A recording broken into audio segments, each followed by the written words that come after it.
So next up we have Dr. Michael Steer, and he is talking about creating a solution from nothing. And if I'm correct, you're from Australia? Yes, so he has a very awesome accent. So without further ado, Dr. Steer. Oh, g'day, which is how many talks in Australia begin. So I was going to do, say, good afternoon, but after that introduction, Professor Wallace's talk, I think my accent is going to change during the day and I'm going to become more Australian, etc., etc. So I am going to talk about coming up with ideas from nothing. And this is, the talk is rather personal to me, and I'm going to be, there's a good chance I'm going to become emotional. This is the 5th time I've given it and I've broken down 4 times. So what I want you to do if I get into that state is to go Aussie, okay? Yell at me, go Aussie, because that's the Australian national chant. Aussie, Aussie, Aussie, oi, oi, oi. Okay? Okay? And you can be in the middle of Paris and you hear that chant. So, okay. All right. So, a little while ago, I received a military medal. It was given to me by the Commanding General of RDECOM, Research, Development and Engineering Command. So that's part of the US Army. It's basically where all the research occurs and the development of products. And that medal is given to a private citizen. I think in my case I was the only academic to ever get it. And it's not given very often. Major commands and subcommands give the award on about once in 10-year or once in 20-year basis. So what I did was come up with a solution for radio-controlled roadside bombs.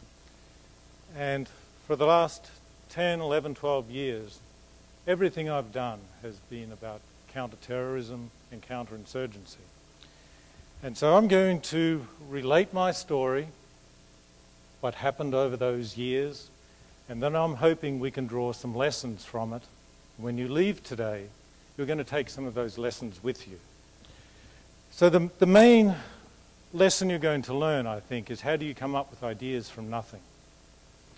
And I feel as though I've been successful at doing that, and maybe it'll work for you too. Okay, so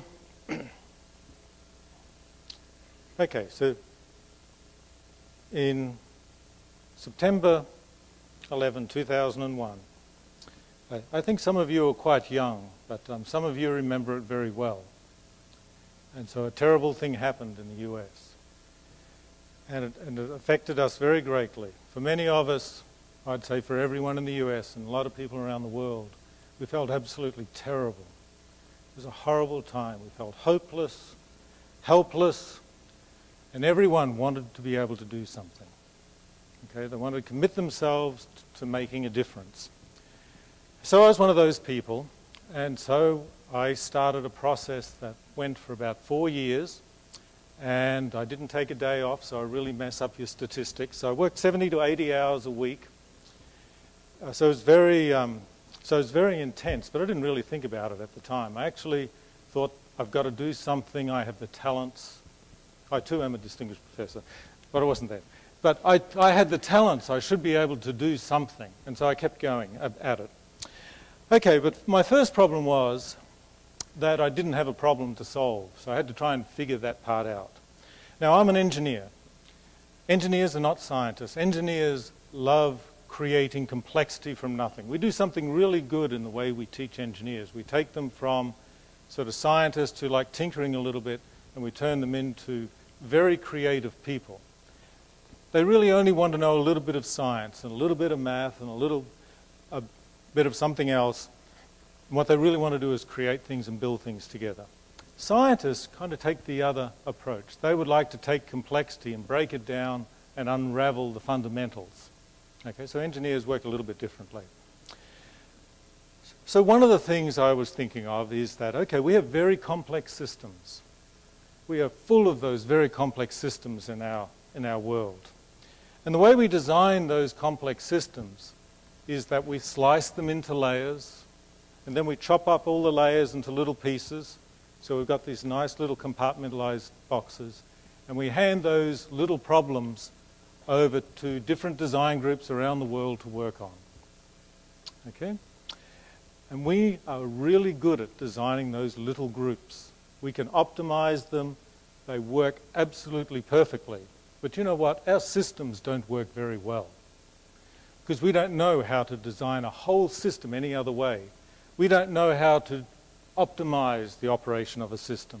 And you don't just have to look at engineering systems, you can look at financial systems. Everything worked beautifully for Goldman Sachs, but they didn't work on the whole. So we know how, say, A interacts with B, and how B interacts with C, and C interacts with D. But we really have no idea of how A interacts with D. So something could happen with A that makes D go unstable, and the system stops working. So one of the ideas I had is I could take that view, try and understand whole systems, and find the vulnerabilities, and come up with techniques for finding vulnerabilities. So in the end, that's what I did. I came up with ways for finding vulnerabilities in systems and an approach to doing that.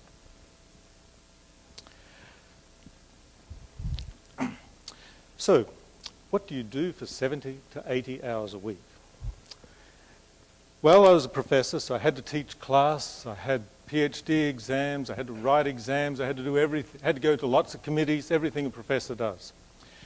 I spent nearly all of my time for the first year and a half traveling. I traveled nearly every second day, probably every second week, I guess is more accurate. I went to conferences outside my area, outside my comfort zone, lots of meetings. I read things all the time. So maybe I was looking at, say, a cell phone, and I wanted to understand A, which was outside my area. I'd go off and I'd read about it. And then I'd find, if there were things I didn't know because there's just too much to read, I'd go and find the person who was the expert and I'd ask questions. And then I'd do it for B, and then I'd do it for C, and then on and on and on. But I ended up having a nice little Rolodex. I had a group of people throughout the government and universities around the world, because I get on very well with, have a very large network. And I had all of these people I could talk to. Now, my research program has always run at about between $1 and $2 million a year. So I have a lot of graduate students. So I had a lot of masters and PhD students who'd be working in my lab. They'd be doing experiments. Anytime I had an idea of something I wanted to know and it simply wasn't written down, we'd do an experiment to find it. And then I had people doing theoretical analyses. And over that time, I had 8 undergraduates in my lab as well. So they did a lot of experimental work. So we had an absolutely enormous amount of data. We had this network we could relate to, and I kind of pulled it all together in my head. So I wasn't an expert at everything at all, but I was able to piece a lot of those various pieces together. Of course, I can't tell you what I did. I can tell you the process of how I got there. Doing pretty well so far. I haven't seen anyone yell out. So let me just look at my little notes here, because I want to leave you with a few thoughts, things that I learnt on the way through.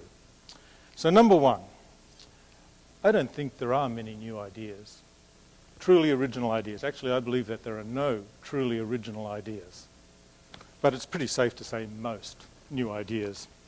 So I'd say most new ideas, or all new ideas, are synthesis of existing ideas. So if you want to create a thought from nothing, or ideas from nothing, I think the best approach is to fill your head with ideas, other people's ideas. Okay, number two, I think diversity is absolutely critical. People who stay in Wake County their entire lives are unlikely to solve big problems. So I think diversity is critical to being in a position to synthesize ideas, but I have a very broad interpretation of diversity. I think you must expose yourself to other ideas, and that's really uncomfortable. In fact, embracing diversity is very uncomfortable for us. We want things, we like sameness. That makes us very comfortable.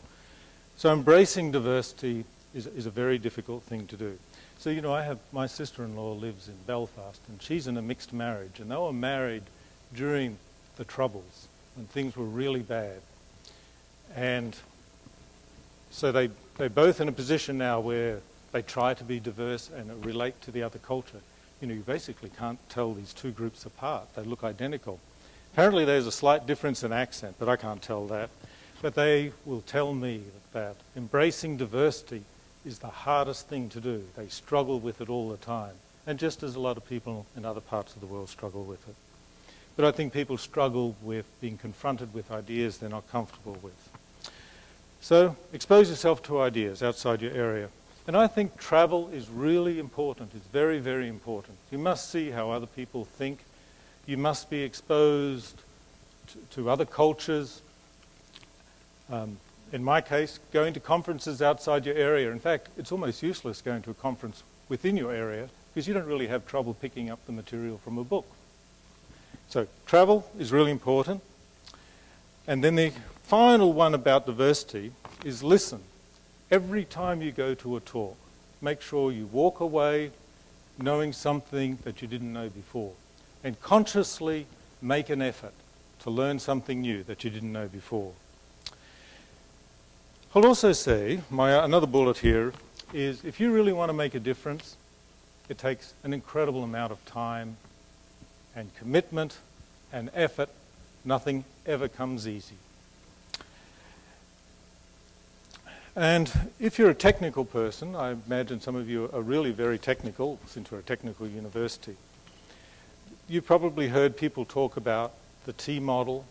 In my discipline, I'm a microwave engineer. I'm actually a microwave systems engineer. In my discipline, there is a tremendous shortage of people who can think at the systems level. 50 years ago, it wasn't so much of a problem because systems were very simple. You could keep the whole thing in your head. But now systems are just too big for any one person to keep in their head, or even one company to keep in their head. And so what we want to be able to do, the main thing that we have to do in the US is we have to produce systems engineers. You know, we talk about things being outsourced and things going overseas, but that's always been the case in the US. We've always done the more uncomfortable thing. In every discipline, we've always done the more uncomfortable thing. and that will continue. So we need to train people to think as systems people in all disciplines. And to do that, the uncomfortable thing we have to do is to embrace diversity, to get out there, learn things outside our comfort zone. Okay, thank you.